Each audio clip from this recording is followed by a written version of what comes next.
हरे कृष्णा। तो हम श्रील प्रभुपाद लीलामृत ग्रंथ से प्रकरण 5 युद्ध को पढ़ रहे थे। तो हम ये चर्चा कर रहे थे, श्रील प्रभुपाद जी वे अपने समाचार पत्र में अर्थात बैक टू गॉडहेड में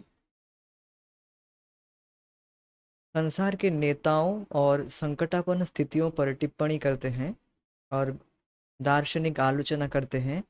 ओजपूर्ण और व्यंग्यात्मक परिहास से जो भरी थी जो दार्शनिक आलोचनाएं, क्या थी वह आलोचनाएं? गांधी जिन्ना वार्ता, श्रीमान चार्चिल का मानवतापूर्ण संसार, श्रीमान बार्नार्ड शॉ की अभिलाषा और श्री भगवान का स्वतःस्फूर्त प्रेम इस अंक के लेख थे। तो उसमें से हमने पिछले कक्षा में ये चर्चा कर रहे थे गांधी जिन्ना वार्ता, जिसमें बेसिकली यही बात हो रही थी कि अ, गांधी जिन्ना, ये जो गांधी जी और मोहम्मद अली जिन्ना थे, वे एकता स्थापित करने के लिए कुछ अ, आपस में कुछ सम्मेलन, आपस में कुछ आलोचनाएं, कुछ मीटिंग वगैरह किए थे। तो इन सब के द्वारा नतीजा क्या हुआ? नतीजा कुछ एकता स्थापित नहीं हुई। तो यही बात हो रही थी कि इन सब आलोचनाओं के द्वारा, भौतिक वार्तालाप के द्वारा, बहुत सारे कमिटी के द्वारा, ये वो कमिटी बना लिया। तो मेन मेन बात यह है कि भौतिक प्रयास से व्यक्ति एकता को स्थापित नहीं कर सकता है जब तक व्यक्ति भगवत चेतना से युक्त नहीं होता है।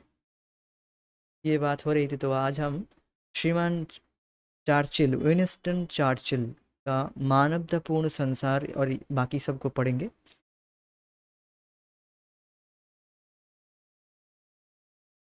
श्रीमान चार्चिल का मानवतावादी संसार।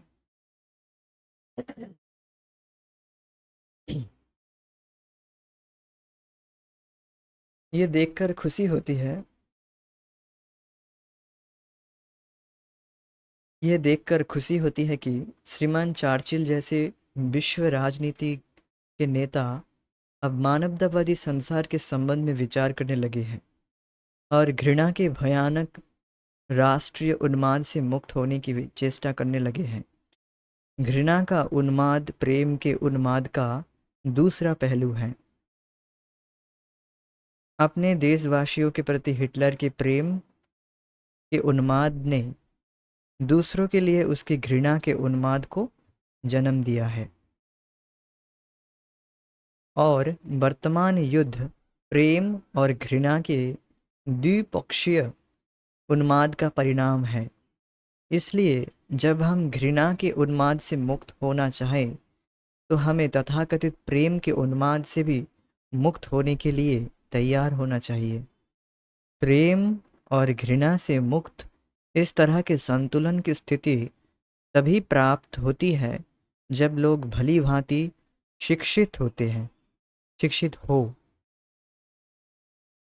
जब तक लोग इतने शिक्षित ना हो जाए कि अपने शरीर में स्थित आत्मा को देख सके, तब तक प्रेम और घृणा का दूसरा उन्माद सॉरी प्रेम और घृणा का दोहरा उन्माद बना रहेगा और एक मानवतावादी संसार संभव ना होगा। मानव ने सॉरी अभय ने समापन करते हुए लिखा कि यह आत्मनिरीक्षण श्री भगवान की सेवा से सहज ही प्राप्त किया जाता है। अतः श्रीमान चार्चिल के मानवतावादी संसार का आशय यही है कि हम श्री भगवान की ओर उन्मुख हो। तो यह बात बहुत अच्छी बात है कि श्रीमान चार्चिल मानवतावादी, मानव एकता के विषय में चर्चा कर रहे थे, मानवतावाद पर रुचि रखे, मानवतावादी संसार पर। उनके जैसे नेता के लिए ये बहुत अच्छी बात है कि वे इस विषय में रुचि रख रहे हैं। किंतु एक बात ध्यान देने वाली बात है कि जब तक व्यक्ति प्रेम के उन्माद और घृणा के उन्माद से मुक्त नहीं होता है, तब तक वह वास्तविक रूप से किसी से भी प्रेम, वास्तविक रूप से वे सभी को एक ही नज़रिया से नहीं देख सकता है। देखिए क्या बात हो रही है यहाँ पर, जो प्रेम की बात हो रही है यहाँ पर, प्रेम मीन्स नॉट रियल प्रेम, वास्तविक प्रेम की बात नहीं हो रही है यहाँ पर। यहाँ पर जो प्रेम की बात है, ये इसे कहते हैं राग। राग मीन्स अटैचमेंट। इस भौतिक जगत में हम लोगों से, हम जिनसे हम किन्हीं किन्हीं लोगों से अटैच्ड होते हैं और किन्हीं लोगों से बिल्कुल डिटैच्ड होते हैं। आप देखेंगे अपने परिवार के लोगों के साथ तो बहुत ज़्यादा अटैचमेंट होता है, मीन्स राग होता है, उनके प्रति बहुत ज़्यादा आसक्ति होती है। जैसे अपने जैसे एक, आप देखेंगे अपने परिवार के प्रति एक सहज राग है उनको। अब दूसरों के परिवार में उसका बेटा खाया कि नहीं खाया उससे हमें कोई मतलब नहीं। हमारा बेटा खाया कि नहीं खाया, या मम्मी खाई है कि नहीं, पिताजी खाए हैं कि नहीं, सब कुछ हम पूछते हैं। और कैसे हैं, अच्छे हैं ना सब।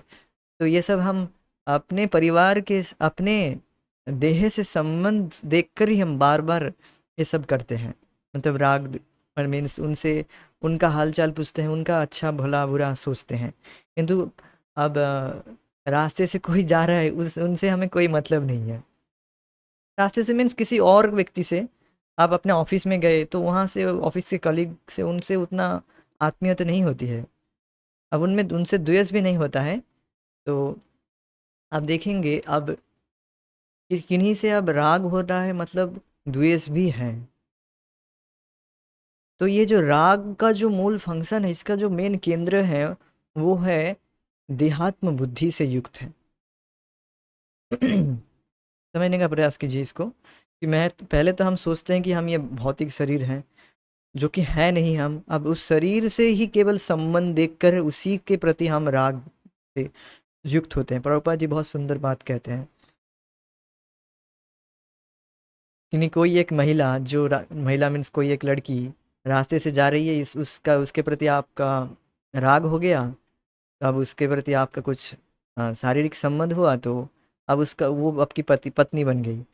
और दुनिया के और जो लड़की हैं या जो माताएं हैं उनके साथ कोई लेना देना नहीं रहता है। अब अर्थात उस पर्टिकुलर व्यक्ति के साथ केवल देह से संबंध है, इसलिए उसके प्रति राग है। और दूसरे के साथ बिल्कुल कोई उतना मतलब नहीं रहता है। तो राग है मतलब अब किसी न किन्हीं ना किन्हीं बस लोगों के साथ द्वेष भी होता है। इस जगत का यह नेचर है, राग द्वेष से युक्त है। किन्हीं के प्रति आप देह से संबंध देखकर उनसे अटैच्ड हो रहे हैं, तो यह स्वाभाविक ही है, किन्हीं के प्रति द्वेष भी उत्पन्न हो जाएगा। यू कैनॉट, आप ये नहीं कह सकते कि मैं किसी से द्वेष नहीं करता हूँ। तब तो आप शुद्ध भक्त हैं। तब तो आप शुद्ध भक्त हैं। तो आप शुद्ध भक्त हैं तो वो अलग बात है। किंतु ये हो ही जाता है, राग द्वेष ये निरंतर चलता रहता है। या फिर वही लोग जिनके साथ बहुत अटैचमेंट था, और बस कुछ इंद्रिय तृप्ति में बाधा डाल दिया, बस अब उन्हीं से द्वेष होने लग जाए। अब उनके बिल्कुल मुंह नहीं देखेंगे, बात नहीं करेंगे, छोड़ एकदम तलवार निकाल लिए। तो हो गया ना द्वेष। तो ये जो राग द्वेष ये चलता रहता है, ये बस इसका केंद्र केवल इंद्रिय तृप्ति रहता है, केंद्र बिंदु। तो यहाँ पर जो बात बताई गई है, ये श्रीमान मिस्टर चर्चिल, बहुत अच्छी बात है कि वे मानवता पर चर्चा कर रहे हैं, अच्छा है, अच्छी बात है। किंतु वे मानवता में साम्यता, अर्थात सभी मानव को एक तरह से नहीं देख पा रहे हैं। इन्हीं के प्रति उनका एक विशेष प्रेम होगा, मतलब अपने देशवासियों के प्रति तो बहुत ज़्यादा प्रेम है, किंतु दूसरों के साथ प्रेम मीन्स वही राग। और दूसरों के साथ फिर दूसरे देशवासियों के साथ उतना कोई अटैचमेंट नहीं होगा, देह से संबंध दिख रहा है ना। अरे मैं तो हिंदुस्तानी हूँ, मैं ये हूँ, मैं वो हूँ, मैं तो क्रिश्चियन हूँ, या मैं अमेरिकी हूँ। तो इस तरह से केवल देह से व्यक्ति अपने आप को पहचान कर रहा है, और उन्हीं से अपने संबंध को सोचता है, उनसे अटैचमेंट और दूसरे से द्वेष। वो वो तो दूसरे देश का है।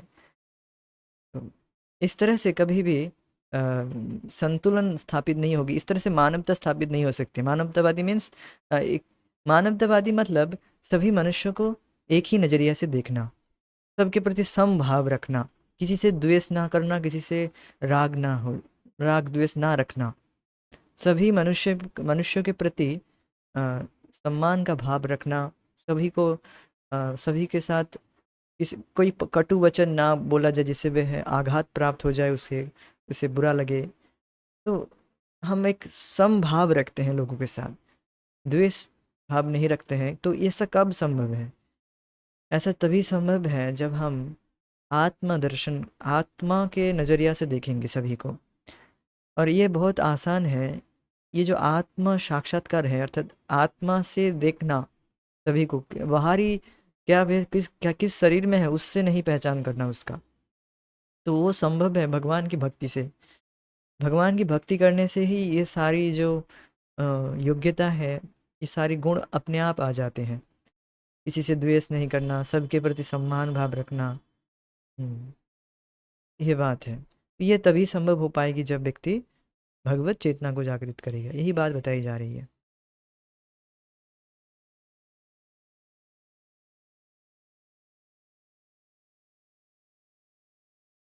तो भली भांति व्यक्ति को शिक्षित होना होगा, तभी वह समझ पाएगा। अब श्रीमान बर्नार्ड शॉ की अभिलाषा को देखते हैं। श्रीमान बर्नार्ड शॉ ने महात्मा गांधी को उनके 76वें जन्म दिवस पर इन शब्दों में बधाई दी है। मैं चाहता हूँ कि श्रीमान गांधी के 76वें जन्म दिवस के स्थान पर यह 35वां जन्म दिवस होता। महात्मा गांधी की वर्तमान अवस्था से 41 वर्ष कम कर देने के श्रीमान शाह के प्रयत्न में हम सब हृदय के से साथ हैं। लेकिन मृत्यु हमारी मिथ्या अभिलाषा का आदर नहीं करती। ना तो श्रीमान शाह, ना महात्मा गांधी और ना कोई अन्य महापुरुष कभी भी मृत्यु की समस्या का समाधान दे सका है। राष्ट्र के नेताओं ने, तो इसको इस तरह से पढ़ा जाएगा, तो ना तो श्रीमान शाह, ना तो महात्मा गांधी और ना कोई अन्य महापुरुष कभी भी मृत्यु की समस्या का समाधान दे सका है। मतलब कोई भी मृत्यु का समाधान नहीं दे सका है। राष्ट्र के नेताओं ने राष्ट्र के नेताओं ने संहार के उपकरण बनाने वाले बहुत से कारखाने खोले हैं, लेकिन ऐसी कोई फैक्ट्री किसी ने भी स्थापित नहीं की है जहां मृत्यु के क्रूर हाथों से मनुष्य की रक्षा करने के लिए हथियार बनाए जाते हों। यद्यपि हमारी यही इच्छा रहती है कि हम कभी ना मरे। मनुष्य हमेशा से रोटी की समस्या का समाधान ढूंढने में लगा रहा है। यद्यपि प्रकृति ने यह समस्या सचमुच हल कर रखी है। मनुष्य को मृत्यु की समस्या का समाधान ढूंढना चाहिए। बहुत सुंदर बात बताई गई है कि अब देखेंगे लोग, चाहे कोई कितना भी बड़ा महापुरुष व्यक्ति हो जाए, इस तरह से लोग चाहते हैं कि वो कभी ना मरे, ये कभी ना मरे। तो चाहे वो कितना भी महापुरुष हो जाए, उसे मरना ही पड़ता है। कौन मृत्यु को जीत सका है? तो ये प्रभुपाद जी यहाँ पर बहुत सुंदर बात बता रहे हैं कि लोग बड़ी बड़ी बात करते हैं, बड़ी बड़ी बातें करते हैं, तो किंतु अंततः तो उसे तो मृत्यु तो प्राप्त होनी ही है। मृत्यु के द्वारा वो कैसे बच सकता है? उस पर क्या विचार हो रही है? नहीं, उस पर कुछ विचार नहीं हो रहा है। राष्ट्र के नेता लोग वे केवल बम बनाने में, परमाणु बम बना, ये बम वो बम, तो ये सब बम बनाने से हुआ क्या? उससे तो मृत्यु का मरने का जो रेट था, the rate of death rate, वो इंक्रीज ही हुई है। समझ रहे? तो किंतु लोग इस विषय में कोई चर्चा ही नहीं हो रही है कि मृत्यु से कैसे बचा जाए। किंतु लोग चाहते हैं कि मृत्यु से बचने का प्रयास करें, किंतु कर तो नहीं पा रहे। तो ये जो साइंटिस्ट लोग बोलते हैं वी आर ट्राइंग, तो ट्राइंग क्या क्या क्या मतलब है? कुछ सॉल्यूशन दो। ट्राइंग तो वो एक जो रास्ते का जो अ, बिल्कुल भिखारी भी है, वो भी तो कहता है कि मैं प्रयास करूंगा, मैं प्रयास कर रहा हूँ मिलीनियर बिलीनियर बनने के लिए, मैं प्रयास कर रहा हूँ। तो ये सब प्रयास प्रयास छोड़िए, इस इन सब से कुछ नहीं होता। कुछ सोल्यूशन बताओ, पहले आप कुछ सोल्यूशन दीजिए, फिर ये सब प्रयास प्रयास छोड़िए। प्रयास तो कोई भी कहेगा मैं प्रयास कर रहा हूँ, प्रयास कर रहा हूँ। नहीं, शास्त्र ऐसे नहीं कहता। शास्त्र हमेशा सोल्यूशन देता है और वो बिल्कुल परफेक्ट होता है।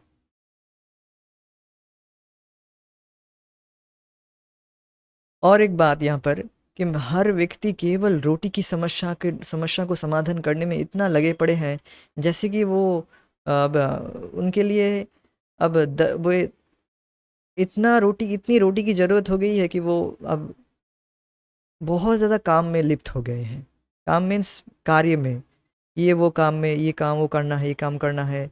इतने ज़्यादा अपने आप को बिज़ी कर लिए हैं बस रोटी के समस्या को समाधान करने के लिए। ऐसा लग रहा है कि उनको उनको अब यमराज जी उनको छुट्टी ले लिए हैं, अब उनकी मृत्यु नहीं आएगी। लोग इतना ज़्यादा व्यस्त हो जाते हैं कि इस विषय को स्किप कर देते हैं। जब भी आप देखेंगे, कभी चर्चा करेंगे मृत्यु आने वाली, क्या मृत्यु होगी, हमारी भी मृत्यु होगी, तो मम्मी भी जो पेरेंट्स होते हैं वे हमें दबा देते हैं, अरे ये सब बात मत करो बेटा, अभी तो बहुत जीना है, अभी तो तुम्हें बहुत जीना है, ये सब बात मत करो। तो लोग आपको ज़्यादातर लोग इस तरह से ही आपको दबा देंगे कि ये सब बात अभी चर्चा मत करो, अभी तुम पढ़ाई कर रहे हो, जो भी कर रहे हो वो करो, इस पर मत ध्यान दो। मतलब दैट मीन वो लोग तो मरने के लिए बिल्कुल कगार पे है, मरने की कगार पर है, और हमको भी बस उसी में धकेल रहे हैं। बस उस तुम भी मत कुछ मत सोचो। तो वो तो खुद भी नहीं सोच रहे हैं, हमको भी सोचने का कुछ प्रयास नहीं करने लिए कुछ नहीं मौका दे रहे हैं। तो ये बात ही है। तो इस जगत में जब तक व्यक्ति भगवत चेतना से युक्त नहीं होता है, भगवान के विषय में चर्चा नहीं करता है, तब तक व्यक्ति सोचता नहीं है और प्रश्न नहीं करता कि इस कार्य के द्वारा क्या मैं मृत्यु को लांघ सकता हूँ, क्या इस कार्य से कुछ फायदा होगा। अंततोगत तो यही प्रश्न पूछा जाता है। तुम्हारा जो भी तुम्हारा जो ये जो भजन हो रहा है, कैसा भजन हो रहा है, कैसे भजन तुम्हारा चल रहा है, इससे बस यही प्रश्न किया जाता है कि तुम मृत्यु को जीत पाए हो कि नहीं। मृत्यु को जीतने का प्रयास कैसा चल रहा है तुम्हारा, यही प्रश्न पूछा जाता है। तो अगर इस तरह से अगर कोई प्रश्न करेगा, वो चुप हो जाएगा बिल्कुल। अरे मैं तो कुछ नहीं कर रहा हूँ, इसकी तैयारी तो नहीं हो रही है, और सारी एग्ज़ाम का ये वो एग्ज़ाम का तैयारी करते हैं, किंतु ये सारी और जो एग्ज़ाम्स हैं, क्या वो वह एग्ज़ाम हमें मृत्यु को पार कर सकते हैं? नहीं। उत्तर होगा नहीं। अंतिम एग्ज़ाम यही है कि मृत्यु के समय हम कैसी चेतना में रहेंगे, किस चेतना में रहेंगे, वही वास्तविक मृत्यु है। कभी कभी आप देखेंगे कि किन्हीं सब्जेक्ट आप पढ़ के जाते हैं और बिल्कुल आप गलती से आप कोई और सब्जेक्ट पढ़ के चले गए। ऐसा होता है, कभी कभी हो गया है, मतलब मेरे साथ एक बार ही हुआ था शायद। तो पहले का वो पढ़ा हुआ था तो फिर भी कुछ तो लिख दिए थे, किंतु अब जो व्यक्ति पूरा जीवन मृत्यु को कैसे जीता जाए इस विषय में कोई ज्ञान ही नहीं दिया जा रहा है, तो वह किस तरह से आचरण करेगा मृत्यु के समय। वही वही सब विषय में जो आहार निद्रा भय मैथुन के बारे में चर्चा करेगा, और कोई पशु योनि को प्राप्त कर जाएगा, निम्न योनि को प्राप्त करेगा। मैंने तो देखा है किन्हीं किन्हीं व्यक्ति लोगों को जो इस तरह से पूरा जीवन भोगों में बिताए, और अंततः मरने के टाइम भी वही सब वही सब बात हो रही थी, ये खाना है वो खाना है। ये सब होता है। तो मनुष्य को मृत्यु की समस्या का समाधान ढूंढना चाहिए। तो उसका समाधान श्रीमद् भगवद गीता में बताया गया है बहुत स्पष्ट रूप से। तो भगवद गीता बताती है कि मृत्यु की समस्या का समाधान हो सकता है, यद्यपि इस भौतिक संसार में मृत्यु का सर्वत्र राज है। भगवान श्री कृष्ण ने कहा है, जो मुझे प्राप्त कर लेता है उसे इस मर्तलोक में फिर जन्म नहीं लेना पड़ता। एक आध्यात्मिक है, एक आध्यात्मिक संसार है जो अविनाशी है, और जो कोई वहां पहुंच जाता है वह फिर मृत्यु लोक में नहीं आता। संहार के नेता संसार के नेता अपने जन्म के ही लोक से क्यों चिपके रहते हैं जहां मृत्यु अनिवार्य है। निष्कर्ष के रूप में अभय ने लिखा, हम चाहते हैं कि अपनी वृद्धावस्था में श्रीमान शाह और महात्मा गांधी सम्मिलित रूप में लोगों को शिक्षित करने का प्रयत्न करें कि वे वापस घर अर्थात श्री भगवान के पास कैसे पहुंचे। तो भगवान भगवत गीता में बार बार बता रहे हैं कि मेरा भजन करो, मेरा भजन करो, मुझे जानो, मेरे विषय में ज्ञान प्राप्त करो, मुझे जानने के द्वारा तुम मुक्त हो जाओगे। तुम्हें इस धराधाम में बार बार आना, जन्म लेना नहीं पड़ेगा। बार बार भगवान बोल रहे, 4.9 में बोल रहे हैं कि जन्म कर्म च मे दिव्यम, एवं जो वेत्ति तत्व तो त्यक्ता देह पुनर्जन्म नैति मामेति स्वर्जन। मेरा जन्म और कर्म दिव्य है, इस विषय में चर्चा करो। इस भौतिक, इसके उसके जन्म के विषय में चर्चा करके तुम बार बार उसी जन्म मृत्यु को प्राप्त करोगे। आप देखेंगे आप बचपन में किन किन व्यक्तियों के जन्म कर्म के विषय में पढ़ना पड़ रहा था। मैं भी कुछ प्रश्न कभी कभी करता था, why why I have to read this, मुझे क्यों इसके इस so called so and so महात्मा जो भी है, अपने नाम टाइटल लगा दिए, इनके बारे में मैं क्या क्यों पढ़ूं। मेरे मन में प्रश्न उठता था, ये व्यक्ति ठीक है वो कुछ भी किया होगा, मुझे उससे कोई लेना देना नहीं है। तो वो तो एक फोर्सफुल्ली हमें मतलब पढ़ लेता, या आप भी देखे, आप भी पढ़ लिए होंगे, तो नहीं तो पिटाई होगी या फिर स्कूल में मार्क्स कम आएंगे। तो बस एक ड्यूटीफुल्ली उसको कर लिया, उसमें कोई बिल्कुल भी तनिक भी रुचि नहीं था। इनके बारे में कुछ जानना है, ये सब बिल्कुल रुचि नहीं था। मैं तो जितनी भी जो भी जिन भी व्यक्तियों के विषय में इसे पढ़ा था, जो भी पढ़ना पढ़ा था, मैं कहूँगा उन विषय में थोड़ी सी भी जानने की कोई रुचि नहीं थी। ठीक है, बस ड्यूटीफुल्ली, हाँ ठीक है, अब पर एग्ज़ाम में आएगा ये ऐसे, या फिर किसी कंपटीशन के लिए है तो फिर पढ़ लेते थे बस। बट उसमें कोई रुचि नहीं थी वैसे, बस एक ड्यूटीफुल्ली। किंतु आप देखेंगे भगवान के जन्म और कर्म के विषय में, उनके दिव्य गुणों के विषय में जब चर्चा करते हैं, सहज प्रफुल्लता, मन में सहज आनंद, सहज सहज रूप से एक प्रफुल्लता का अनुभव करते हैं कि अच्छा लगता है सहज रूप से, और सुनने का मन करता है, और सुनने का मन करता है, उसमें मन लगता है। किंतु अब ये सब जगत के लोगों के विषय में, जन्म कर्म के, उनके जन्म और कर्म के विषय में क्या ही चर्चा करेंगे, वो तो बिल्कुल बेकार है वो सब। वो व्यक्ति, जो व्यक्ति इस तरह से so and so Mahatma, and अंत में मृत्यु के समय ये बीड़ी खा के, सिगरेट खा के, या मांस मूस खा के गया, उसकी क्या गति होगी सोचिए। उसकी क्या गति होगी, जो वो किया होगा कुछ रास्कल्स के बीच में, कुछ बड़ी बात कुछ कर लिया होगा। जो लोग अपने आप को बहुत मानते हैं, बहुत बड़ा मानते हैं, उनके बीच में जो लोग रास्कल्स हैं, मतलब जो मूड है, तो उनके बीच में कोई इस तरह के लोग अपने अपने आप को बहुत बड़ा दिखा दे, तो उससे क्या ही होगा। सो अपने आप को डॉक्टरेट या जो भी कुछ डिग्री वगैरह प्राप्त कर लिया, तो वो मृत्यु के बाद उसकी क्या ही गति होगी, वही गति होगी जो अ, जो जो आमतौर पर जो लोगों का होता है, जो इस तरह से काम, इस तरह से बिल्कुल आहार निद्रा भय मैथुन में लगे रहते हैं। तो यही बात बताई जा रही है कि हम जगत में लोगों के बारे में पढ़ते हैं, चर्चा करते हैं, किंतु उससे हमारी गति कुछ नहीं होगी। किंतु भगवान के विषय में चर्चा करने से हम भगवान को प्राप्त कर लेते हैं। और फिर 8.6 में भी देखेंगे आप, वहाँ पर भी 8.15 में बताते हैं, मामुपेत तु पुनर्जन्मं दुःखालयम् अशाश्वतं नाप्नुवन्ति महात्मानः शम सिद्धिं परमां गता। माम उपेत, मुझे प्राप्त करके, पुनर्जन्म ना विद्यति, पुनर्जन्म नहीं होता है उसका, इस दुखालयम, दुख अशाश्वतम, इस दुख के घर में बार बार जन्म नहीं लेना पड़ता है, मुझे प्राप्त कर लेता है। फिर भगवान इस तरह से बार बार 2 श्लोक में 2 बार, तीन चार बार इसको रिपीट करते हैं कि इस 14 भुवन में कहीं भी जन्म नहीं लेना पड़ेगा, ना तो ब्रह्मलोक से लेकर नीचे की पाताल लोक तक, 14 भुवन में कहीं भी जन्म नहीं लेना पड़ेगा।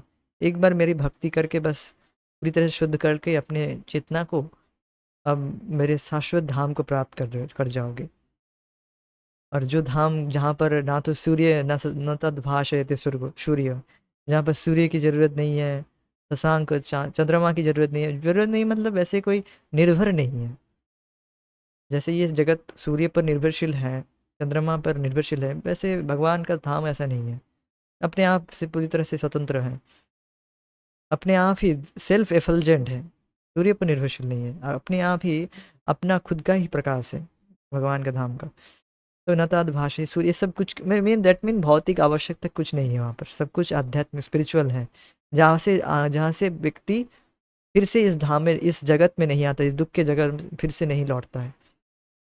तो भगवान जो भी इस तरह से पूछ कर कहते हैं कि हम भगवत धाम से गिरे हैं या आए हैं, तो हम थे क्या वहाँ पर, फिर से जाएंगे, फिर से आ जाएंगे, तो यह बात नहीं, भगवान बार बार बोल रहे हैं जब, अब बस हम किन्हीं की बात नहीं सुनना चाहिए, भगवान की बात पर श्रद्धा रखनी चाहिए। और जहाँ जहाँ पर भगवान 3-4 बार बोल रहे हैं यहाँ पर भगवद गीता में, एक बार नहीं, 2 बार नहीं, 4 बार, 3-4 बार बोलते हैं यहाँ पर, तब ये मान लेना चाहिए कि इस पर जोर दिया जा रहा है, मीन्स निश्चित भगवान के पास जाकर फिर यहाँ पर लौटना नहीं पड़ेगा। तो इससे क्या, इससे एक बहुत इंस्पिरेशन मिलता है कि नहीं, भगवान की भक्ति करके बस भगवान के पास चले जाना है और कभी यहाँ पर नहीं आना पड़ेगा। तो इससे वो वह बहुत तीव्रता से भगवान की भक्ति करेगा। अब जो इस ये सुनकर निराश हो जाएगा नहीं कि अरे फिर से जाएंगे, फिर से लौटना पड़ेगा, फिर क्या होगा फिर, तो फिर वे तो व्यक्ति बिल्कुल निराश हो जाएगा। तो भगवान बार बार उसे उत्साहित करने के लिए बोल रहे हैं, निराश नहीं होना। बिल्कुल मैं बार बार बोल रहा हूँ कि मेरे धाम को प्राप्त करके तुम वापस इस जगत में नहीं आओगे। तो हमें संदेह नहीं करना चाहिए इस विषय में, ये बात बताई जा रही। बैक टू गॉडहेड के 2 अंक निकालने के बाद अभय को रुक जाना पड़ा। छपाई महंगी थी, लेकिन गीतोपनिषद पर उन्होंने कार्य जारी रखा। वे बराबर लिखते रहे, धर्मशास्त्रों पर नए लेख और उनके दार्शनिक तात्पर्य भी वे लिखते रहे। इन्हें वे उन रजिस्टरों में भी लिख डालते जिनमें वे दवाइयों के फॉर्मूले लिखते थे। एक रात अभय ने एक असामान्य स्वप्न देखा। श्रील भक्ति सिद्धांत उनका आह्वान करते हुए उनके सामने प्रकट हुए। वे अभय से घर छोड़ने और संन्यास लेने को कह रहे थे। अभय गहरी भाव उत्तेजक दशा में जाग पड़े। ये कितना भयावह है, उन्होंने सोचा। वे जानते थे कि यह कोई मामूली सपना नहीं था, लेकिन उनसे की गई मांग कितनी कठिन और असंभाव्य लग रही थी। संन्यास लो, ये कोई साधारण चीज नहीं जिसे वे तुरंत कर सकते थे। उन्हें अपना धंधा बढ़ाना था, उसके लिए लाभ से पुस्तकें छापनी थी। वे अपने कर्तव्य के पालन में लगे थे, लेकिन स्वप्न उन्हें विचलित करता रहा। सन 1945 में युद्ध समाप्त हो गया और अंग्रेज शासन के अधीन भारत में तब भी अशांति बनी रही। अभय को अपना धंधा और आगे बढ़ाने के लिए यह अच्छा अवसर प्रतीत हुआ। कलकत्ता से 600 मील दूर लखनऊ में उन्होंने किराए पर एक मकान लिया और उसमें अभय चरण दे एंड सन्स नाम से अपनी निजी फैक्ट्री खोली। फैक्ट्री को शुरू करने में 40,000 रुपये की भारी पूंजी लगी। पहले की अपेक्षा उन्होंने कार्य बड़े पैमाने पर शुरू कर दिया। कानून के अनुसार इस बात को निश्चित करने के लिए कि वे चोर बाजारी नहीं करते या रासायनिकों का दुरुपयोग नहीं करते, उन्हें 3 सरकारी निरीक्षक भी रखने पड़े। भारी खर्च के होते हुए भी उन्होंने अपनी साख जमा ली। साख जमा ली मीन्स अपना, फिर भी वे अपना कार्रवाई ठीक से चला लिए और उनके उत्पादनों की मांग बढ़ चली। कलकत्ता का छोटा कारोबार बंद करके उन्होंने लखनऊ के धंधे पर ध्यान केंद्रित किया। यद्यपि स्थानीय धारणा यही थी कि उनका मकान भूतों का बसेरा है, फिर भी अभय उससे डरे नहीं। किंतु जब काम शुरू हुआ तो उनके कुछ श्रमिक भयत्रस्त होकर उनके पास पहुंचे और बोले, बाबू बाबू, वहाँ भूत है। तब अभय हरे कृष्ण गाते हुए पूरे मकान का चक्कर लगाए और उसके बाद भूत की शिकायत कभी नहीं मिली। तो ये बहुत सुंदर बात है। हाँ, तो ये जो भूत वगैरह होते हैं, ये सब अतृप्त आत्माएं होती है, जो कि जिनको जो कि कुछ पाप वगैरह किए हुए होंगे, जो पाप कार्य की वजह से उनको शरीर नहीं मिलता है, प्रकृति उन्हें शरीर नहीं देती। वो इतने सिंफुल एक्टिविटीज़ किए हैं, अब वो शरीर धारण करने के लिए योग्य नहीं है। उन पर बैन लगा दिया जाता है कि तुम्हें अब शरीर नहीं दिया जाएगा। तुमने इतना गर्हित कार्य किया है शरीर से, शरीर का वैल्यू नहीं किया, शरीर से भोग तो किया ही किया, उसका वैल्यू भी नहीं किया, आत्महत्या कर लिया, जो भी किया होगा, तो अब तुम्हें शरीर ही नहीं दिया जाएगा। तो इस तरह के आत्माओं पर उनका सूक्ष्म शरीर तो रहता है। सूक्ष्म शरीर मीन्स मन बुद्धि अहंकार। तो इस मन बुद्धि अहंकार है मतलब भूख प्यास काम वासनाएं सब कुछ रहेगी। बट उस उन इच्छाओं की पूर्ति के लिए उनको उनके पास उनको शरीर नहीं दी जाएगी। तो आप भुगतो, कितना भयंकर परिस्थिति हो जाएगी ना, कि आपको भूख लग रही है, भूख लग रही है, आप खा नहीं पा रहे हैं। काइंड सोचिए कि कैसी अवस्था। भूख लग रही है या जो भी है, किंतु आपको उस वो तृप्ति नहीं हो रही, आप कुछ खा नहीं पा रहे, उस भूख प्यास को मिटा नहीं पा रहे।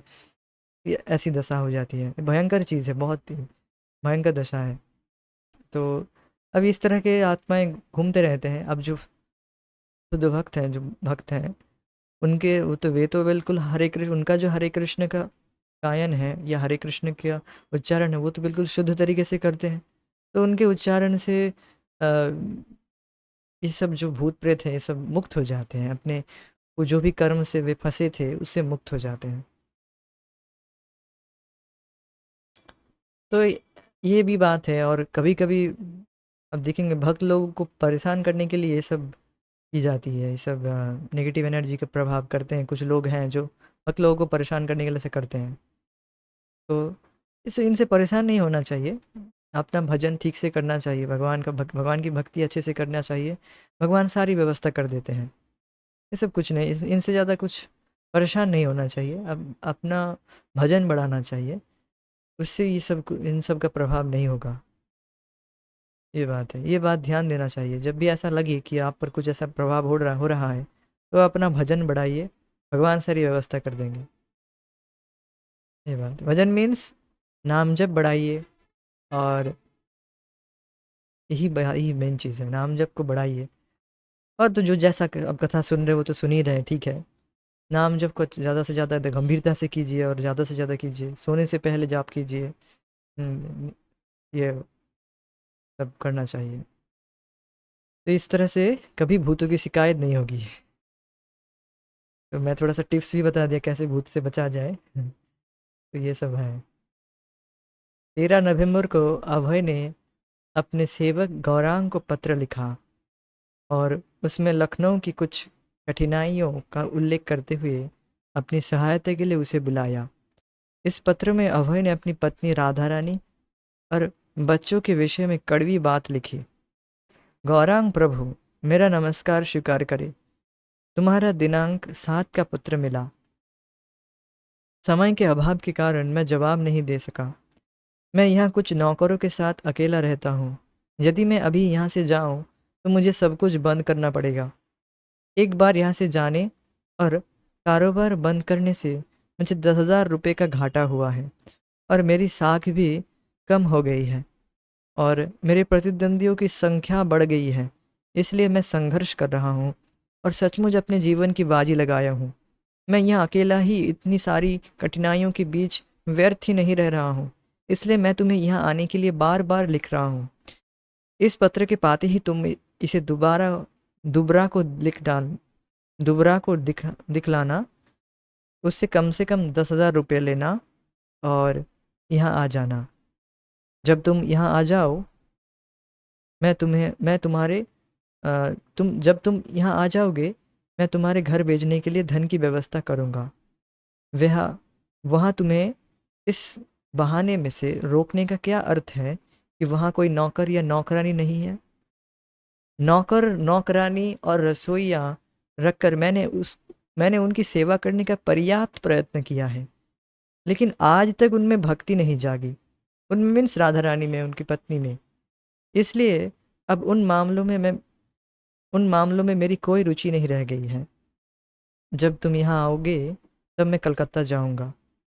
यदि मुझे पता लगा कि भक्ति में उनकी अभिरुचि है, तभी मैं कलकत्ता में गृहस्थी रखूँगा। अन्यथा मैं उनकी जिम्मेदारी अपने ऊपर अधिक नहीं लूँगा। मेरे लिए एक रजाई लाना। तुम्हारा अभय। परिवार और प्रचार दोनों हितों में परस्पर विरोधी था। राधा रानी ने बैक टू गॉडहेड में कोई अभिरुचि नहीं दिखाई थी। अभय में प्रकाशन और धंधे के प्रति जो उत्साह था, राधा रानी उसके विरुद्ध थी। धंधे का नाम था अभय चरण दे एंड सन्स। वो भी लड़कों की रुचि सहायता करने में नहीं थी, और जब अभय ने नौकर को अपनी सहायता के लिए लखनऊ बुलाया, तब पूरे परिवार ने आपत्ति की, यह कहकर कि गौरांग की उन्हें ज़्यादा ज़रूरत है। क्या लाभ? परिवार की रुचि ना तो धंधे में, ना उनकी सहायता करने में थी, ना उसे भक्ति वाला जीवन पसंद था। और चूंकि उनका धंधा मूलतः उनके पारिवारिक जीवन के लिए था, अभय को बुरा लगता था कि उसके लिए उन्हें अपनी इतनी शक्ति व्यय करनी पड़ती है। उन्हें कॉलेज में मार्शल के पुराने आर्थिक नियम को पढ़ा था कि बिना पारिवारिक प्रेम के मनुष्य की आर्थिक प्रेरणा कमज़ोर हो जाती है। ये बात है कि व्यक्ति क्यों आर्थिक धन कमाने के लिए क्यों उत्साहित होता है, या वे इतने सारी कठिनाइयों को क्यों वे झेलता है, या वे आप सहज रूप से वे स्वीकार करता है सारी कठिनाइयों को क्यों करता है? क्योंकि उसे परिवार से प्रेम मिलता है, अफेक्शन मिलता है उसका। इसीलिए इसीलिए तो लोग आज आप देख सकेंगे, सभी लोग, इतने सारे पुरुष लोग वे बाहर काम करते हैं इतने मेहनत करके, क्यों? परिवार से सहज प्रेम मिलता है उनको। तो ये एक दर्शन है, एक फिलॉसफी है कि, और ये बात भी है कि सच में परिवार से प्रेम मिलता है तो मनुष्य उस आर्थिक प्रेरणा उसकी कमज़ोर नहीं होती है। वे धन कमाने के लिए जितना भी मेहनत करना पड़े वो हिचकिचाता नहीं है, सहज रूप से वो स्वीकार करता है, हाँ और उस कठिनाइयों को वो वह स्वीकार करता है अपने परिवार के लिए। तो निस्संदेह अब परिवार की सेवा और श्री भगवान की भक्ति में अनुकूल संतुलन हो सकता था। भक्ति विनोद ठाकुर ने एक साथ दो दायित्वों का वर्णन किया था, शारीरिक और आध्यात्मिक। सामाजिक दर्जा, मस्तिष्क के विकास, स्वच्छता, पौष्टिकता और अस्तित्व के लिए संघर्ष, ये शरीर के प्रति दायित्व थे। कृष्ण की भक्ति संबंधी कार्यकलाप आध्यात्मिक थे। दोनों को एक दूसरे के समानांतर चलना चाहिए। भक्ति विनोद ठाकुर के जीवन में उनका परिवार आध्यात्मिक प्रोत्साहन का स्रोत था, और अपनी सामाजिक स्थिति का उपयोग उन्होंने प्रचार कार्य को आगे बढ़ाने में किया। लेकिन अभय का अनुभव भिन्न रहा था। उनके जीवन में दोनों दायित्वों में लड़ाई रही थी, एक दूसरे को समाप्त कर देने की धमकी देता रहा। अभय को लगता था कि वे उन भौतिकतावादियों की तरह कार्य कर रहे हैं जिनकी अपने जिनकी अपने लेखों में वे आलोचना किया करते थे। अस्तित्व के लिए संघर्ष में डूबे हुए अभय को आत्म उपलब्धि के लिए कुछ बहुत थोड़ा सा समय मिलता। यद्यपि उनके परिवार की मांग उन पर बढ़ती जा रही थी, लेकिन उसके प्रति उनकी रुचि कम हो रही थी, और कृष्ण भावनामृत के प्रचार में वह रुचि बढ़ रही थी। ये कठिनाई थी, वे परिश्रम पूर्वक आगे बढ़ना चाहते थे, परिवार का भरण पोषण करना चाहते थे, धंधे का विस्तार करना चाहते थे, इस प्रकार ऐसी बड़ी सफलता पाना चाहते थे कि इस प्रकाशन का कार्य वे फिर से प्रारंभ कर सके। तो क्या बात हो रही है कि प्रभुपाद जी वे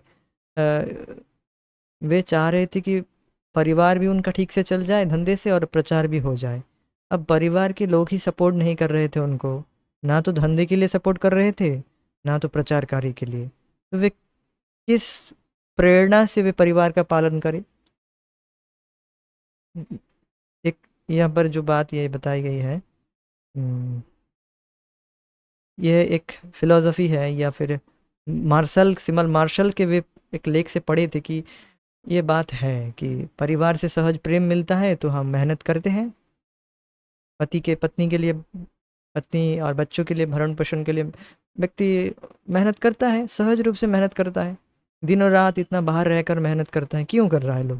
क्यों जगत के सारे लोग क्या उनको, वो क्यों ये लोग सारे लोग लगे पड़े हैं? एक जो भी है, एक अफेक्शन मिल रहा है ना, जो भी प्रेम मिल रहा है, बाद में जब भी झगड़ा हो जाता है, दैट्स डिफरेंट थिंग।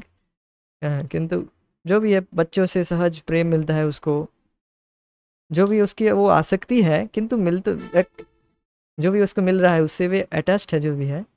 अब वो भी ना मिले तो व्यक्ति क्यों कार्य करेगा? अब देखेंगे जो जिनके एक प्रभुपाद जी के शिष्य थे, प्रभुपाद जी के एक शिष्य थे जो इस तरह से कार्य करते थे, मतलब प्रभुपाद जी के कोई एक शिष्य थे, मुझे नाम भूल रहा हूँ मैं, जो भी है, वो ऐसे उनकी सब नौकरी थी, सब कुछ था, किंतु उनका कोई परिवार नहीं था। तो उनको प्रभुपाद जी या कुछ बोले होंगे कि अरे तुम्हारा तो परिवार नहीं है, तुम फिर कार्य क्यों करते हो? तो वो बोला, "अरे, सही बात है, मैं फिर इतना मेहनत क्यों कर रहा हूँ, छोड़ो मैं ये सब करना, भगवान का नाम जप करो और भगवान की भक्ति का प्रचार करता हूँ, मैं क्यों इतना मर रहा हूँ फिर।" तो वो आसानी से छोड़ दिया। तो ये बहुत आसान होता है व्यक्ति के लिए अपना जो भी दायित्व छोड़ देना, पारिवारिक दायित्व को पारिवारिक ना, अपने कार्यों को छोड़ देना आसान होता है, किंतु जब व्यक्ति परिवार में प्रवेश कर जाता है, गृहस्थ में प्रवेश करता है, तो उसके लिए कठिन हो जाता है सब कुछ नौकरी आदि छोड़कर कार्य करना। तो अब यहाँ पर प्रभुपाद जी बता रहे हैं कि मेरे लिए ये कठिन हो गया, तो मतलब ये सब कुछ को बैलेंस करना, परिवार को और साथ साथ प्रचार कार्य को बैलेंस करना बहुत कठिन हो गया था। दोनों तरीके से दोनों दोनों ओर से कुछ किसी तरह का कोई सपोर्ट नहीं मिल रहा था, ना तो भक्ति के लिए, ना तो प्रचार, ना तो धंधे के लिए। तो और भक्ति विनोद ठाकुर ने ये बता रहे हैं कि व्यक्ति इस तरह से कर सकता है अपने परिवार, जिससे परिवार से सहज प्रेम मिलता है, तो और परिवार वाले सपोर्ट करते हैं, भक्ति करते हैं, तो भक्ति भी करता है व्यक्ति और साथ साथ परिवार में रहकर भक्ति करता है, धंधा भी करता है, सब कुछ संयम, सब कुछ युक्ताहार के रूप में करते हैं, युक्त रूप में करता है। तो ये बात बिल्कुल सही है और ऐसे ही एक आदर्श गृहस्थ की तरह कार्य करना चाहिए। किंतु प्रभुपाद जी के लिए ये बात बिल्कुल अलग थी, उनका कोई सपोर्ट नहीं कर रहा था, ना तो परिवार के लोग, तो इसलिए उनको अब वे बिल्कुल बाध्य हो रहे थे अब इसको छोड़ने के लिए, परिवार को छोड़ने के लिए। वो हम आगे देखेंगे।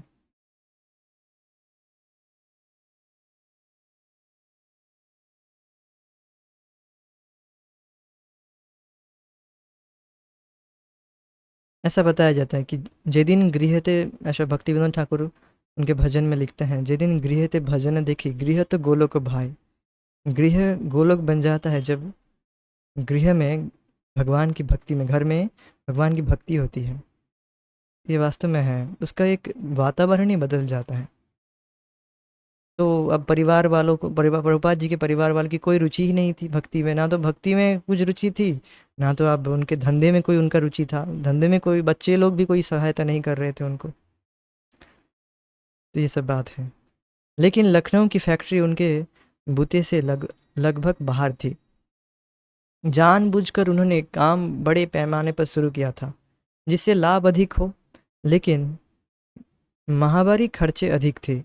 किराया पिछड़ गया था और अब मकान मालिक के साथ वे मुकदमे में फंस गए थे। यद्यपि वे कलकत्ता नित्य जाते थे और वहाँ से लखनऊ के लिए कच्चा माल हर दिन रवाना करते थे, लेकिन उनके परिवार के लोग सहायता नहीं देते थे। गौरांग भी उनके कहने के अनुसार काम करने को तैयार नहीं था और वह कलकत्ता वापस जाकर उनके परिवार के साथ रहने की सोचा करता था। अभय ने दिनांक 23 को गौरांग को फिर लिखा, वैष्णव के चरणों में मेरा विनम्र प्रणाम। गौरांग प्रभु, तुम्हारा 18/11/1945 का पोस्ट कार्ड मिला और सभी समाचारों से मैं अवगत हुआ। पैसे खर्च करके 1 महीने के लिए यहाँ आने फिर वापस चले जाने की कोई आवश्यकता नहीं है। दूबरा से 25 रुपये ले लो और घर चले जाओ। वहाँ पहुँचकर मुझे पत्र लिखना, तब मैं 1 या 2 किश्तों में तुम्हारे शेष पैसे मनी ऑर्डर से भेज दूंगा। तब वहाँ से मुझे बताना कि तुम यहाँ कब आ सकते हो। मैंने यहाँ अपना काम काफ़ी बड़े पैमाने पर आरंभ किया है, तुमने स्वयं अपनी आंखों से देखा है। अगर आए नहीं अगर आए नहीं होगे तो अदालत में जरहा के लिए पैसे कहाँ से आएंगे? मेरे ही सिर पर सब कुछ है। भाई और लड़के खा पीकर औरतों के समूहों की तरह सो रहे हैं और सारी धमार मेरे सिर पर डाल रहे हैं। ज्यों ही पैसे मिले तुम घर चले जाना, जितनी जल्दी हो सके आने की कोशिश करना। तुम्हारा अभय चरण दे।